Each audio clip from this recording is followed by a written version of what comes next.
साथियों, आज के वीडियो में हम लोग कवर करने वाले हैं कि किस तरीके से ई शिक्षा कोष पे हम लोग टीचर मंथली अवार्ड के लिए रजिस्ट्रेशन कर सकते हैं। जी हाँ, आपको याद होगा कि हमारे माननीय एस सिद्धार्थ सर ने एक बहुत ही अच्छी पहल शुरू की थी, जिसमें शिक्षकों को हर मंथ में एक ब्लॉक लेवल पे अवार्ड देने की घोषणा की थी। ये कहीं न कहीं उनकी हिम्मत को, इनको उनके मनोबल को बढ़ाने में बहुत प्रेरणा देता है, जो दिन-रात कहीं न कहीं विद्यालय में गतिविधियों के माध्यम से बच्चों को, नवाचार के माध्यम से बच्चों को आगे बढ़ाने की कोशिश करते रहते हैं। तो शिक्षकों का एक सम्मान, एक परिचर्चा, उसके लिए सरकार ने पहल शुरू की थी, लेकिन बहुत ही शिक्षक जानकारी के अभाव में कहीं न कहीं इससे वंचित हो रहा है। तो आज की वीडियो में हम लोग यही कवर करेंगे किस तरीके से आप लोग मंथली अवार्ड के लिए रजिस्ट्रेशन करें और जो आपका हक है उसको प्राप्त करें। तो दोस्तों, ये हमारा ई शिक्षा कोर्स का ऑफिशियल स्क्रीन है जो आपको दिख रहा होगा। यहाँ पे एज ए टीचर हमें लॉगिन करना है। ठीक है, यहाँ पे आपको आईडी पासवर्ड डाल के और ये कैप्चा डाल के, साथियों आप देख पा रहे हो कि आपको ये वाला इंटरफेस दिखाई देगा। यहाँ पे आपके सामने एक ऑप्शन है टीचर का, आपको यहाँ पे क्लिक करना है। टीचर पर क्लिक करने के बाद देखिए यहाँ पे लेफ्ट साइड में कई सारे ऑप्शंस हैं, जैसे teacher registration, choice of district for posting as a head teacher. आपको सीधे आ जाना टीचर मंथली अवार्ड वाले सेक्शन पे, इस पर क्लिक करना है। देखिए यहाँ पे दो ऑप्शन है, एक ऐड और एक व्यू का। तो जिनको पहले से अवार्ड मिल चुका है इनमें से व्यू का ऑप्शन दिखाएगा, ऐड का नहीं दिखाएगा। जिनका बाकी है उनको ऐड का ऑप्शन भी दिखाएगा। देखिए ऐड वाले पे हमें क्लिक करना है। अब जैसे ही ऐड वाले पे क्लिक करेंगे तो देखिए आप क्लियर दिख रहा है कि monthly award for previous month July 2025, यानी कि जुलाई 2025 के लिए आप यहाँ पे फिल कर सकते हैं। यहाँ पे सबसे पहला है कि टीचर स्टूडेंट अटेंडेंस, जो बाय डिफॉल्ट यहाँ पे शो हो रहा है। जैसे देखिए अगर आपकी उपस्थिति ऑनलाइन ऐप पे कितनी रही है उसके आधार पे यहाँ पे शो होगा। तो देखिए यहाँ दिखा रहा है 96.3%। ठीक है, आपके सीएल के अकॉर्डिंग यहाँ पे परसेंटेज शो होगा। सेकेंड ऑप्शन है students average attendance in the reviewed month. अब आपके स्कूल में सपोज करिए 675 है, तो एक एवरेज कितने बच्चे प्रेजेंट होते हैं। तो देखिए ऑब्वियसली एवरेज आपका खराब नहीं होना चाहिए। हम मान के चलते हैं, मैं आपको दिखाने के लिए 500 बच्चे हैं इसमें, तो आप फील कर देंगे। इसके बाद हमारा अगला टैब है टीचिंग एंड लर्निंग, शिक्षण एवं अधिगम का। इसके अंदर आपसे पूछा जा रहा है कि use of black board FLN kit in the classrooms, वर्ग कक्ष में श्यामपट्ट एफएलएन किट का उपयोग। यहाँ तीन ऑप्शन है, by you and children, only by you और बाय मॉनिटर। तो देखिए इसका मतलब ये है कि क्या आपके और आपके बच्चों के द्वारा ब्लैक बोर्ड का यूज किया था। तो ऑब्वियसली हमारा जो फर्स्ट ऑप्शन है सबसे बेटर है, आपको यही सिलेक्ट करना है। ठीक है, जैसे ही सिलेक्ट करेंगे यहाँ पे आपके पास आता है फोटो अपलोड करने का ऑप्शन। देखिए फोटो अपलोड करने में दो चीजें हैं, यहाँ ध्यान से देखिए। अपलोड 2 to 5 इमेज, यानी कि कम से कम 2 और मैक्सिमम 5 इमेज आप इसमें पुट कर सकते हैं, जिसका साइज 200 KB से ज्यादा नहीं होना चाहिए जेपीजी फॉर्मेट में। तो सपोज करिए, और ध्यान रखिएगा फोटो जो आप डाल रहे हैं ना वो मिलता हुआ फोटो डाल रहे हैं। जैसे फॉर एग्जांपल मान लीजिए आपको डालना था एफएलएन किट का, क्या आप खुद का बोर्ड का, जैसे मैंने यहाँ पे देखिए एक बच्ची मेरे स्टूडेंट्स पढ़ा रही है और मैं यहाँ पे खुद पढ़ा रहा हूँ, तो मैंने दो इमेज से दो फोटो अपलोड कर दिए। ठीक है, जैसे अपलोड करेंगे तो देखिए यहाँ पे आपको शो हो जाएगा फोटो। अगर एक फोटो अगर ज्यादा होगा साइज केबी का तो डिफॉल्ट नहीं होगा, आपको कम से कम 200 KB से कम का ही होना चाहिए। इसी तरीके से आपको फोटोज अपलोड करने हैं। सेम में देखिए चौथा ऑप्शन है आपके पास preparing and using a lesson plan. इसमें पूछ रहा है आपसे कि क्या आपने लेसन प्लान खुद से तैयार करके उसका वर्ग कक्ष में आप संचालन करते हैं। अगर यस तो आप इस पर क्लिक करेंगे। दूसरा है क्या पाठ योजना तैयार कर संचालन में उपयोग नहीं करते, तो हमें नेगेटिव नहीं डालना है। तो कहीं ना कहीं हमारे लिए बेटर फर्स्ट ऑप्शन है। जिस तरह से हमने इसमें अपलोड किया था उसी तरीके से यहाँ भी आप कम से कम 2 और मैक्सिमम 5 फोटो सेलेक्ट कर लेंगे। नेक्स्ट देखिए आपका यूज ऑफ टीएलएम, शिक्षण अधिगम सामग्रियों का उपयोग। यहाँ आपसे पूछ रहा है कि self prepared according to subject matter, यानी कि क्या विषय वस्तु के अनुसार आप स्वयं निर्माण करते हैं टीएलएम का। देखिए टीएलएम क्या होता है, टीचिंग लर्निंग मटेरियल, ये ज्यादातर शिक्षकों के द्वारा तैयार किया जाता है। तो अगर आपने अब कुछ भी टीएलएम तैयार किया है, बच्चों के लिए करवाया है, तो आप उसकी फोटो यहाँ पे अपलोड कर सकते हैं। इस ऑप्शन को क्लिक करिएगा फर्स्ट वाले को, यहाँ पे 2 फोटो या कम से कम अपलोड कर दीजिएगा। अगला ऑप्शन है conducting monthly assessment in the reviewed month.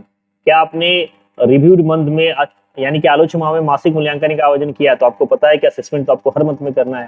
ठीक है, सरकार एग्जाम भले क्वार्टरली ले ली थी, मंथली टेस्ट तो आपको लेना ही लेना है। तो यस, और ऑब्वियसली आपने नहीं किया तो आप करवा के उसका फोटो क्लिक करके रख लीजिएगा और फिर वो फोटो को अपलोड करिएगा।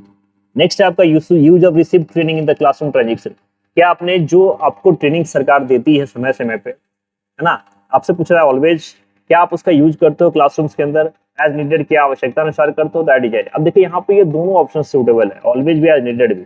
अगर जरूरी नहीं है कि हम रोज इसका प्रयोग करें, लेकिन जैसे जरूरत पड़ती है उसके हिसाब से कर सकते हैं। ऐसे आप ऑलवेज भी पुट कर सकते हो। अब जो भी ऑप्शन करोगे उसके अकॉर्डिंग यहाँ पे ट्रेनिंग क्लासरूम क्या आपने कराया उसके अकॉर्डिंग आपको फोटो डालना है। याद रखिएगा दोस्तों, फोटो अकॉर्डिंग टू ऑप्शन ही डालना है, अदरवाइज आप कभी सिलेक्ट नहीं हो पाओगे। 8वां ऑप्शन है signing homework to children and checking their notebooks. बच्चों को ग्रीदार, तो ग्रीकार तो हम लोग रोज करते ही हैं, तो रेगुलरली लिख के यहाँ पे 2 फोटो अपलोड कर दीजिएगा या 5 कम से कम। नेक्स्ट है मीटिंग विद द गार्जियंस। जो आपका पीटीएम होता है उसकी फोटो सरकार भी बार बार कहती है, तो कहीं ना कहीं आपके मोबाइल में फोटो अगर ना हो तो जो पीटीएम अब होने वाला उसका फोटो करवा लीजिए। और ये किया है कि regularly with documentation with interest, यानी कि क्या नहीं आप हमेशा उसका डॉक्यूमेंटेशन भी करते हो और पूरी रुचि के साथ करते हो, तो कहीं ना कहीं पहला ऑप्शन हमारे लिए बेटर है, क्योंकि ई रेगुलर तो है, कुछ डालना नहीं है, यहाँ पे फोटो अपलोड कर देंगे। नेक्स्ट है हमारा पास contributing to cleanliness of the school, यानी कि स्कूल के साफ सफाई में आपका कितना योगदान है, एवरेज, पुअर, गुड, तो कहीं ना कहीं हम गुड ही करेंगे। और यहाँ भी 2 फोटो जो सफाई करते हुए आपका और आपके बच्चों का वहां पर अपलोड कर देना है। नेक्स्ट है status of children coming in uniform. ये बहुत इंपॉर्टेंट पॉइंट है, क्या आपके स्कूल में बच्चे 75% से अधिक है जो यूनिफॉर्म में आते हैं, क्या 50 से 75%, तो कहीं ना कहीं 75%। और ये जो फोटो अपलोड होना चाहिए, ध्यान रखिएगा आपके बच्चों का यूनिफॉर्म में होना चाहिए, अदरवाइज कभी आप सेलेक्ट नहीं होगा। नेक्स्ट ऑप्शन है आपका इनोवेशन। अब आपके द्वारा कोई भी इनोवेशन, चाहे आईसीटी लैब हो, स्पोर्ट्स हो, इलॉट्स हो, दीक्षा, कहीं ना कहीं अगर आपने अच्छा काम किया है तो देखिए ऑलवेज एज नीडेड, तो ऑलवेज में फिर उसी अकॉर्डिंग आपको इनोवेशन वाला फोटो डालना पड़ेगा। और लास्ट ऑप्शन है फ्रेंड्स कि why should you be given this word. यहाँ पे देखिए 50 से लेके 200 वर्ड में आपको ये बताना है कि आपको ये वर्ड क्यों देना चाहिए। अच्छा हाँ, यहाँ पे देखिए आपको एक अपलोड करना है, पिक्चर नहीं अपलोड करना है, यहाँ पे आपको एक पीडीएफ डालना है जिसका साइज 2 MB होना चाहिए। अब देखिए आप पीडीएफ कैसे बनाओगे, मैं आपको एक सैंपल पीडीएफ दिखाता हूँ। जैसे आप जितनी भी एक्टिविटीज है, इनोवेशन है, उसको एक जगह एकत्रित करके एक वर्ड के फाइल में उसको एज ए पीडीएफ आप क्रिएट कर लो। फॉर एग्जाम्पल मैं आपको शो करके दिखाऊं,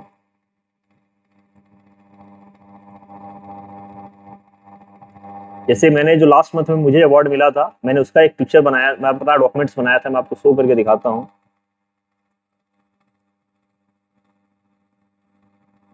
अब जैसे देखिए मैंने यहाँ पे अपना एक पहले बोर्ड का फोटो है ना, बच्चों को अवार्ड देते हुए फोटो, स्पोर्ट्स का फोटो, एक्टिविटीज का फोटो, सेम एज कुछ वर्क करते हुए लैब्स का फोटो, ये पढ़ाते हुए फोटो, एक प्राइज डिस्ट्रीब्यूशन का फोटो, मतलब जितने भी चीजें आपने कराई है या आपके पास जो कलेक्शंस है इसके अकॉर्डिंग आपको यहाँ पे फोटो,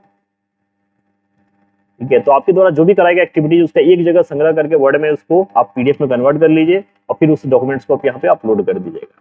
इसके बाद देखिए आपके पास सीधे यहाँ पे 3 ऑप्शन है, submit, submit as draft, reshape. तो अगर आपको अभी ड्राफ्ट करना है, बाद में उसको अपलोड करना था, जो सबमिट ड्राफ्ट कर सकते हो। अदरवाइज जब आप सबमिट पे क्लिक करोगे तो आपके पास ओटीपी आएगा, ओटीपी को एंटर कर देना है, सबमिट कर देना है, आपका एप्लीकेशन सबमिट हो जाएगा।